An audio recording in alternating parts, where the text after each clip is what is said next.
ये तस्वीर देखिए। तस्वीर में देखकर आपको कैसा महसूस होगा, ये शख्स आपको कैसे लगेंगे, लेकिन मुझे ये बिल्कुल जाहिल मालूम होते हैं। इसलिए नहीं कि इनका चेहरे से कोई मसला है, बल्कि इसलिए कि इन्होंने जो वक्तव्य दिया है, जो इन्होंने बयान दिया है, वो जाहिलों वाला बयान है। ये व्यक्ति, ये महान व्यक्ति डीयू के प्रोफेसर हैं। इनका नाम है राकेश कुमार पांडे। और ये उसके साथ साथ ये साहब आरएसएस की teacher wing, national democratic teachers front के मेंबर भी हैं।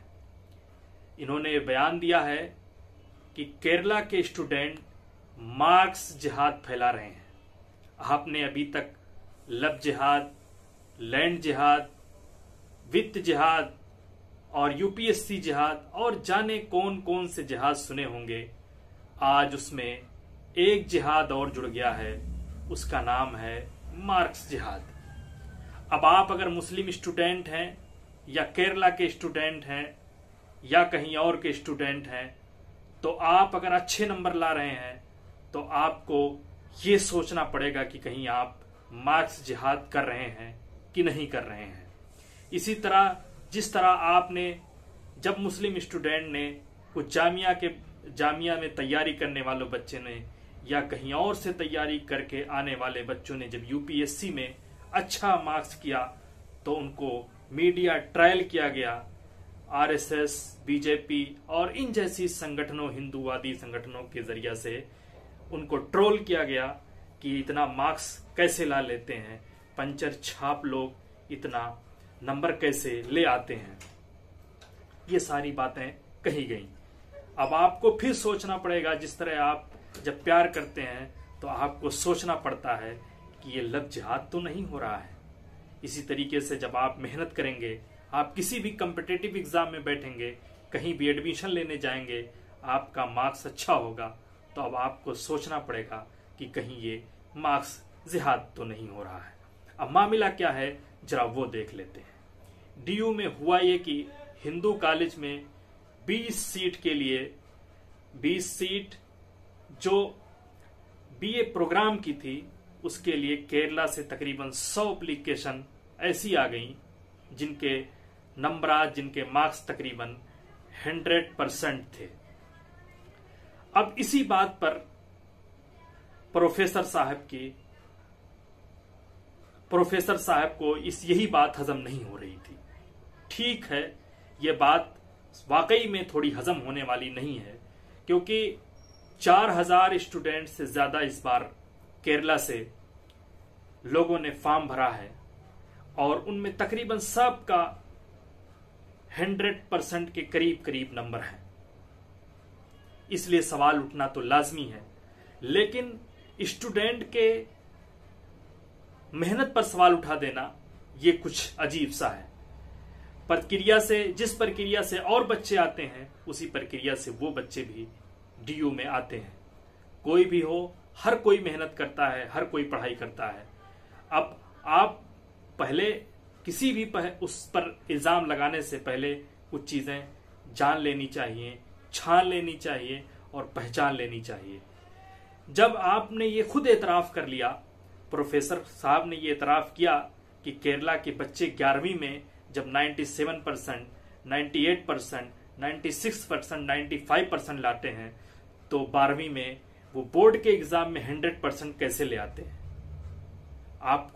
मुझे इस बात पर अफसोस हो रहा है कि आपको प्रोफेसर किसने बना दिया और कैसे बन गए। कहीं आपके प्रोफेसर बनने में तो कोई झोल झाल नहीं है। खुद दिमाग लगाइए कि हर बच्चा जो पढ़ने वाला है, वो 11वीं में उसकी 70% अगर मेहनत करता है तो वो 12वीं में 100% मेहनत करता है। इसलिए कि एग्जाम के मार्क्स अच्छे आ जाएं, उसको अच्छे कॉलेजेस में जगह मिल जाए, अच्छी जगह पढ़ाई करने के लायक हो जाए। अगर डॉक्टरी में जाना है तो अच्छी मेडिकल कॉलेज मिल जाए, इंजीनियरिंग में जाना है तो अच्छी इंजीनियरिंग कॉलेज मिल जाए, और किसी और फील्ड में जाना है तो वो ऐसी कॉलेजेस के लिए ढूंढता है। जाहिर है केरला के बच्चे भी यही करते हैं। अगर केरला बोर्ड पर आपको सवाल है कि केरला बोर्ड किस तरीके से एग्जाम कराता है कि उसके बच्चों के 100% मार्क्स आ जाते हैं, तो आपको गवर्नमेंट से सवाल करना चाहिए था। आपको गवर्नमेंट को खत लिखना चाहिए था, ना कि मुंह उठा करके मार्क्स जिहाद का ट्वीट कर देना चाहिए था, जो कि आपने किया। और आपसे उम्मीद भी यही रखी जा सकती है, क्योंकि आप लोगों ने कोई मसला हल करने के बजाय उसमें मसला पैदा ज्यादा किया है। अब मार्क्स जिहाद अभी तक नहीं था, आपने उछाल दिया, एक शगुफा उछल गया, अब मार्क्स जिहाद की बात होने लगेगी। और इसके साथ साथ प्रोफेसर कुमार साहब की नीयत पर हम इसलिए भी शुभा कर रहे हैं कि उन्होंने जो शोषा छोड़ा है वो बड़ा अजीब सा है। कहा ये एक साजिश सी लगती है।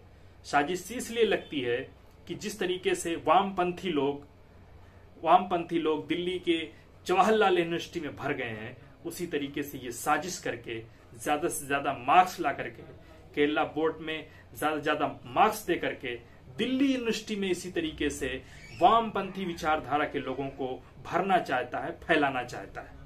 आप इस बयान से उस मार्क्स जिहाद के बयान को जोड़कर देखिए, तो जो उनका बयान है कि 100% नंबर कैसे आ जाता है, वो समझने में आसानी होगी। कि अब क्या जाने कि किसी का 100%, जो लोग व्हाट्सएप यूनिवर्सिटी से पढ़ते हैं वो 100% मार्क्स लाने की मेहनत को क्या जाने, वो क्या जाने कि कितने जतन के बाद 100% मार्क्स आते हैं। उन्हें क्या मालूम कि लोग कितने मेहनत करते हैं तब 97, 98, 96% 11वीं के मार्क्स में आते हैं। प्रोफेसर साहब ये भी भूल गए कि केरला वाहिद रियासत है, अकेली ऐसी रियासत है जहां पर पढ़ने लिखने वालों की तादाद तकरीबन 98% है, वहां की लिटरेसी रेट, और पूरे हिंदुस्तान में कहीं नहीं है।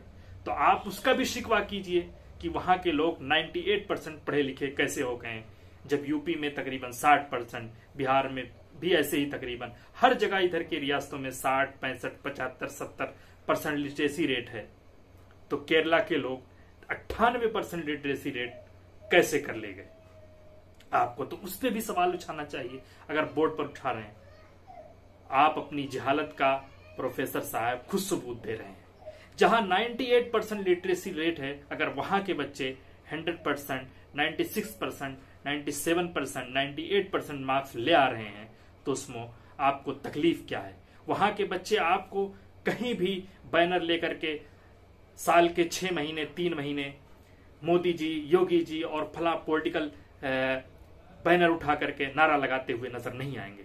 तो वो मार्क्स नहीं लाएंगे तो क्या वो लोग लाएंगे जो चड्डी पहन करके मोदी जी, योगी जी और इस तरीके से तमाम पॉलिटिकल पार्टी के लिए साल में 6-6 महीना नारा लगाते हुए जिनका गुजर जाता है? प्रोफेसर साहब सोचिए। और आप नहीं सोच सकते क्योंकि आपको जो व्हाट्सएप यूनिवर्सिटी से मिलता है वो परोस देते हैं। आप परोसिए, लेकिन कम से कम स्टूडेंट को तो बख्श दीजिए। वो बहुत मेहनत करते हैं, उन्होंने बड़ी मेहनत करके पढ़ा है, उनको एडमिशन लेना था अच्छे कॉलेजेस में, इसलिए वो इतना नंबर लाए हैं। आप अपनी तरह सबको मत समझिए। आप जाहिल हैं, आपके पास दिमाग नहीं है, आप 100% मार्क्स नहीं ला सकते, तो किसी के अहलियत पर उंगली मत उठाइए। उसके बाद भी आपको शक है तो सेंटर में आपकी सरकार है, आप अपनी सरकार को लिखिए, आपकी सरकार वहां जांच करा ले, दूध का दूध, पानी का पानी हो जाए।